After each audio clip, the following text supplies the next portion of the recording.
Hello, I'm Caillou, and welcome to Grand Prix Irkutsk for the MSEM format. Today we're going to be watching the first match of this tournament, the round 1 match between Egg and BluesEclipse. Both of these players are playing Temur decks, but very different ones. Eggs is essentially like a rampish deck. It's Rug Roll.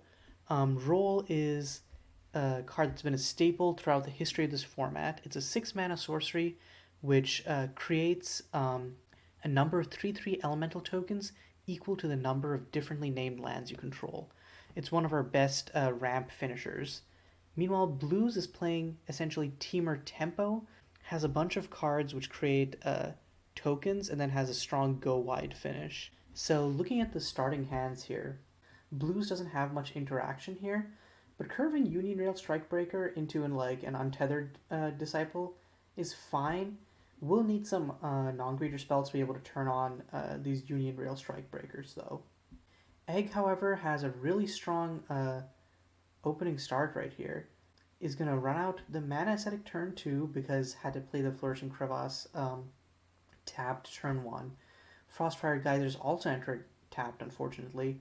But we'll get to play a Petal Weaver Alexa, and then this Union Rail on its own can't really do much. And then Petal can keep ticking up and just providing board presence right there. Also, unfortunately does not have a third land, otherwise, oh no, actually can still play Intrepid because of the Mana Ascetic.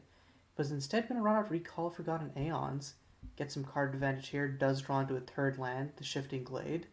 So it can Shifting Glade and immediately play the Drawn Devon. So he's just ramping pretty hard right now. And the ramping means that Blues' only interactive spell, Portal Fracture, because it's a taxing counterspell, if Egg plays around it, like let's say next turn Egg plays Intrepid, we'll be able to just pay for the Portal Fracture, and then all we'll do is generate a token off of the Union Rail Strikebreaker.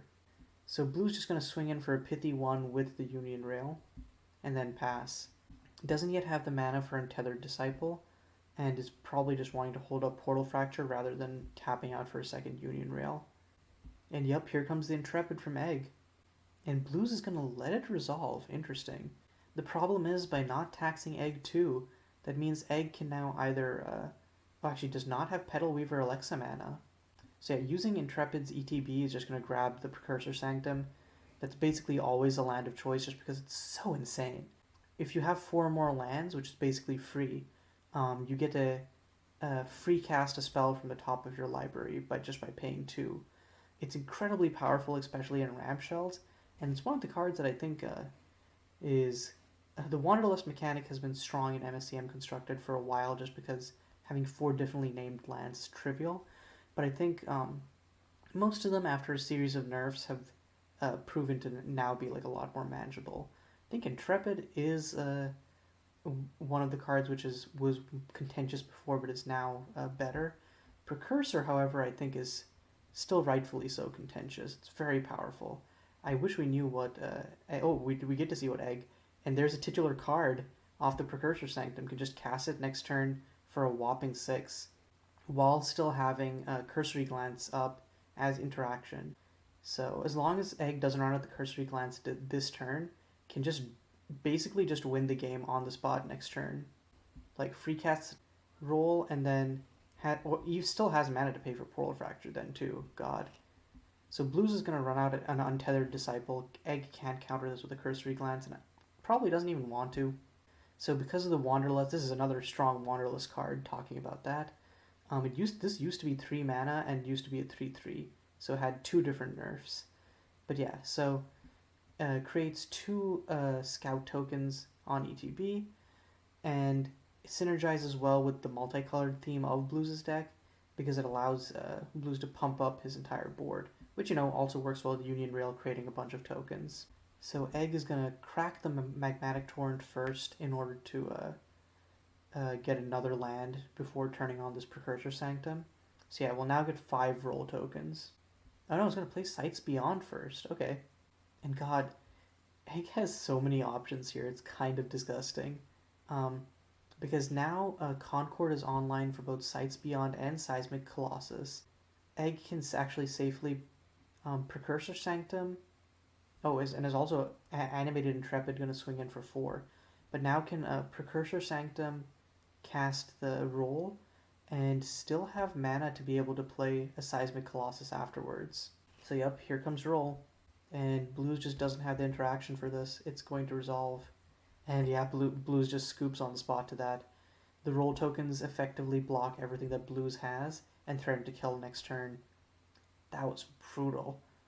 Egg just covered all options there, and I think that was both a function of Blues not having interaction that lined up well versus Egg's threats, but also just Egg just kind of turboed out there with despite having not being able to play the mana aesthetic turn one, just blistered through with the ramp and the card advantage from stuff like Intrepid.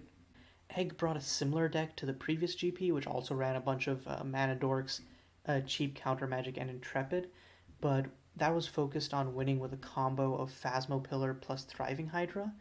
I think Egg has realized that, or like not realized, but like has probably felt that just going straight ramp is probably better, just because at that point all of your cards are one card combos, and it's you don't get wrong halved by having to accidentally drawing the bad part of your combo.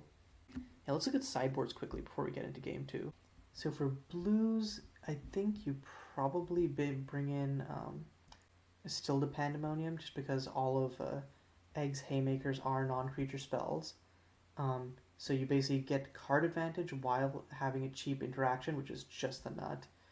Other than that, I don't think that there's much that Blues can bring in. Maybe once abandoned for Intrepids and Sights Beyond, but I doubt it. Meanwhile, on Egg's end, Shaldron's Rage is just the nut versus this deck because, tokens be dying.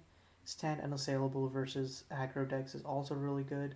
Might bring in Negates and Spell Stutters as more counter interaction, but I think that might be diluting the main deck too much at that point. Okay, so getting into game two, Blue's just going to open up with a Timber range tapped. Looks like he's mulled to 6. Did bring in the Still the Pandemoniums, and then is threatening Splitting Bloom turn 2. Egg, meanwhile, this time will be able to play Mana Ascetic turn 1, and is threatening to curve that into a turn 2 Intrepid or Recall Forgotten Aeons. So Blues, essentially, if Blues chooses to tap out for the Splitting Bloom, is going to let Egg resolve one of these. And yep, he's going to tap out for the Splitting Bloom. Another potent, essentially, token producer. Unfortunately, this one doesn't have natural power and toughness. Or natural power, I mean. And so it feels a little bit... I feel like it's a little bit bloated in that sense. Like, Splitting Bloom is a powerful card, but I don't know that the deck needs it, per se. Okay, so Egg gonna run at the turn 2 RFE. Draws into 2 more lands, which usually would suck, but Egg is totally fine with having more lands. Is gonna play down the Ares Pillar with the Explore clause of Recall Forgotten Aeons. And then next turn, can cast one of the can cast an Intrepid through Portal Fracture, but at this point, it looks like Blues is probably just gonna Splitting Bloom with the fetch land, get 2 tokens, can hold up Still the Pandemonium for an Intrepid, and then if not, just Rogar's Frenzy the Mana Ascetic or Egg's Face, just for like a quick damage. Oh no, okay, he's gonna Void Flare while Egg's tapped out to kill the Mana Ascetic, and still has mana up for Still the Pandemonium. So this was looking pretty good for Egg, but now the shoe's on the other foot, as it were. Has to try running out the Intrepid at this point, basically. It's gonna get insta-countered by this Still. Yeah, it might be able to turn into a creature, but on its base is not a creature. Okay, Egg fetches out a Flourishing Crevasse and then plays a Mana Ascetic afterwards. So we'll currently be able to resolve the second Intrepid. Okay, Blues swinging in with the 2 Saproling tokens. I think... Oh yeah, Blues missed a Splitting Bloom trigger right there when he played the Rampant Summit. I think that could be relevant right here.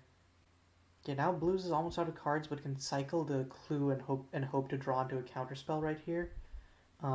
We'll need a Still the Pandemonium though, because now Egg is outside of a natural counter magic range. So yeah, in response, Blues is just going to crack the Clue.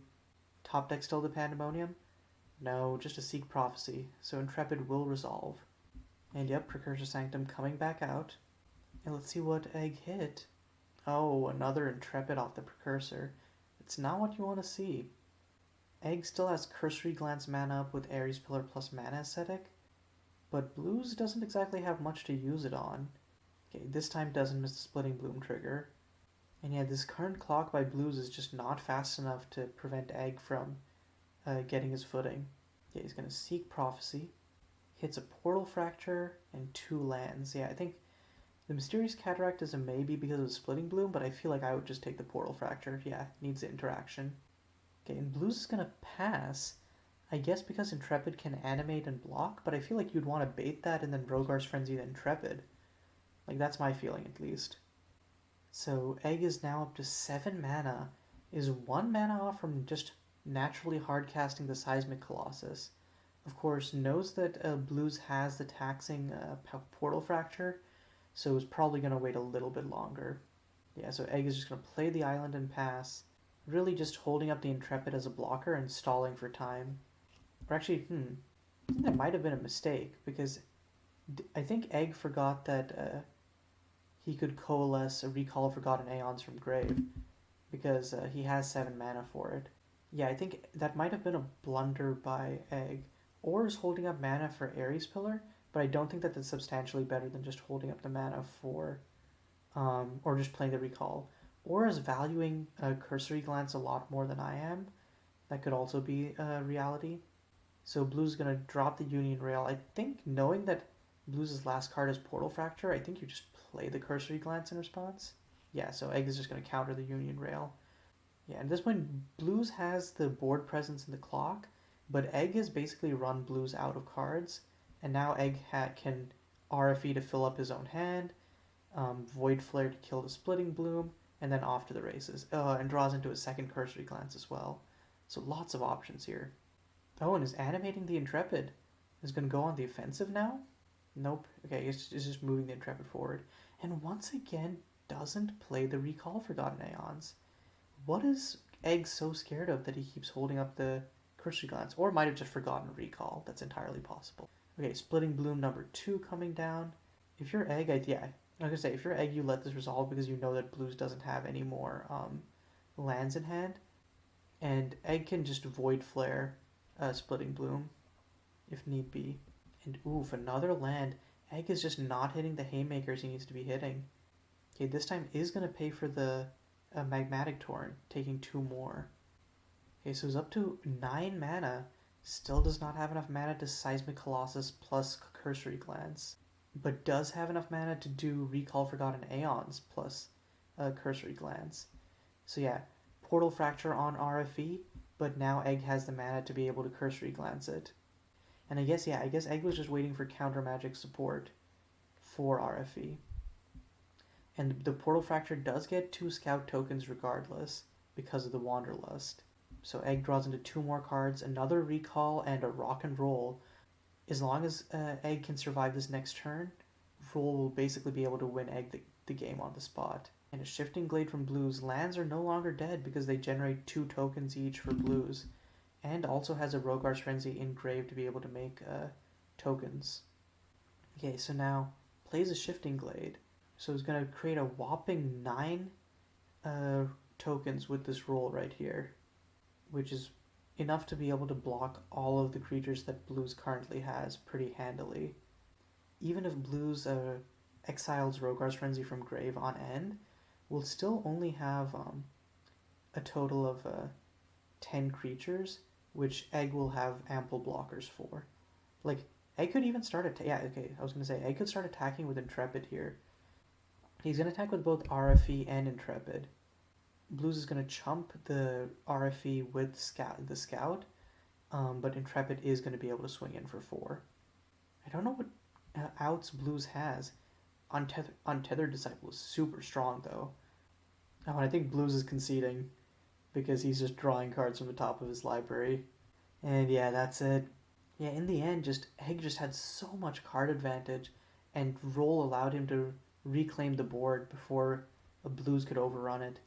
But yeah, I really think Blues just did not have the clock nor the card advantage to be able to consistently interact, because I feel like it's a tempo deck, but like in tempo you either need to have a fast enough clock that you only need a few interaction pieces before you kill them, or you need to have enough card advantage that you keep getting answers to be able to use against them. And it feels like Blues' deck just didn't have either of those. It's also a function of Egg's deck being very strong, but I also think like it feels like Egg's deck was strong, but Blues' deck just couldn't keep up with it. Still good games to both players, and I think this was a fun start to the two Grand Prix Irkutsk. I think seeing decks in the same color combination using very similar mechanics in the sense of multiple differently named lands, either explicitly in the Wanderlust mechanic or implicitly in the role, but seeing them play out in completely different ways really shows the depth of MSEM, and that's something that's really cool to me. But yeah, I'm excited to see the other matches in this tournament. But until then, this is Caillou signing off.